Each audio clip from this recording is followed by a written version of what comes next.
So in thinking about that, Jan, if I were to ask you what kind of separates Olweus and makes the prevention program unique, what would you let me know? Well, the first thing that comes to mind is that the Olweus Bullying Prevention Program was the first bullying prevention initiative of its kind. It was first implemented by Dr. Olweus and first evaluated, as I said, in 1983. And it's the most researched, best known bullying initiative available today. But beyond that, it's really unique in that it is a framework for creating that safe, positive climate, but it has an intentional focus on addressing bullying. It's effective because it incorporates what researchers have determined to be best practices in bullying prevention. Thinking about the National Academy of Sciences, Engineering, and Medicine put out a report a few years ago, Preventing Bullying Through Science, Policy, and Practice. And that report states that school-based programs with multiple components that involve all students, but also offer targeted interventions for those who are at high risk for bullying or involved with bullying, are more likely to be effective. So the Olweus program does this by focusing on preventing bullying, but also intervening effectively if it does happen. The program is designed for students in K-12, which is another unique factor. There's a lot of other programs that don't have that full K-12 initiative. It also involves all staff, all adults, all students, parents, and even the community in bullying prevention efforts. So it really is looking at that whole child aspect.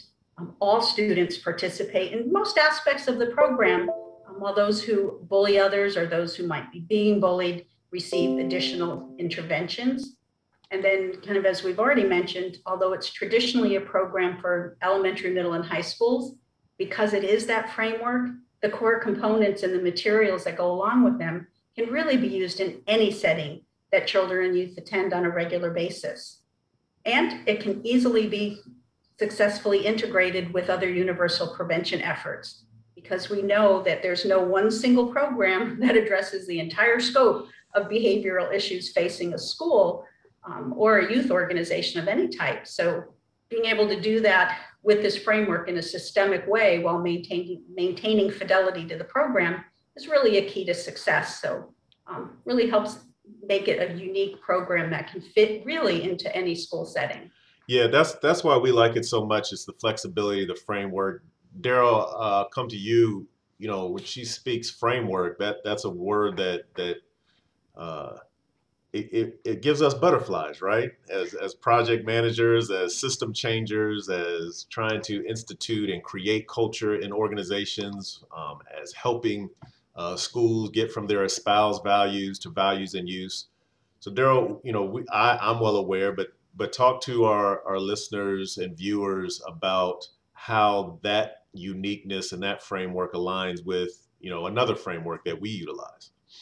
Gotcha. I'm happy to do that. And I know that you're speaking specifically about the pragmatic framework. Yes. Yeah, and that pragmatic framework, for our listeners, the pragmatic framework is a clear program, process framework that guides from beginning to end.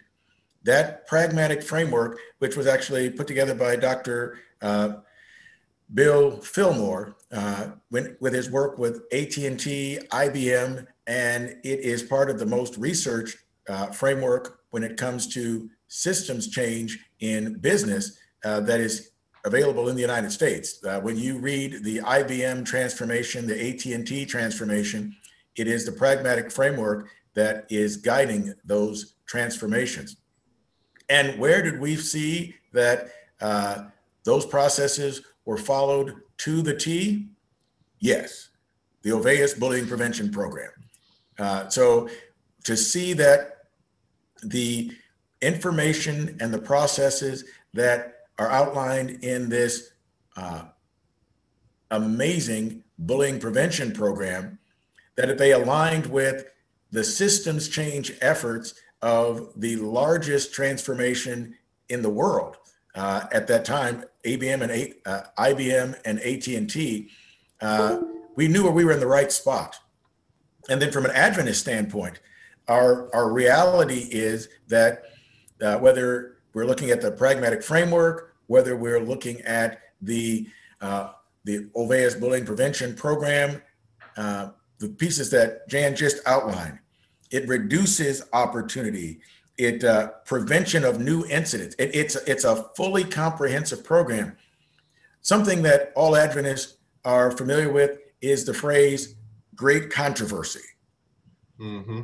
The great controversy is a framework that talks about how God created everything, how man fell, how God intervened to give us the power to be better to ourselves and to each other, how redemption happens, and how restoration happens. That great controversy framework, everything that is outlined with this Olweus program fits nicely into that framework. Everyone has bullying behaviors that they've exhibited at one time or another. Bullying behavior is human behavior. But the process to redeem individuals, to transform individuals, is not just about focusing on individuals who are exhibiting the behavior. It's about focusing on the whole system from beginning to end, so that the bystanders, as well as those who are part of the behavior, either receiving or giving, that the whole framework is acted upon. So I don't care if you're in Uganda, Rwanda, Guatemala, Ireland, Czech Republic, each one of our programming initiatives in Pathfinders, community service, youth ministries, all of those can benefit from taking and using and implementing with fidelity a program that research has shown to be correct, which our own doctrine says is not only appropriate, it is redemptive, and the work is 90% done for you. Yeah, that's the one thing we don't talk enough about. That another thing that we got so excited for as people that are constantly creating presentations and worksheets and scenarios. And the beautiful thing about the Olweus program is you just need willing people that are trained, and everything is there provided for you.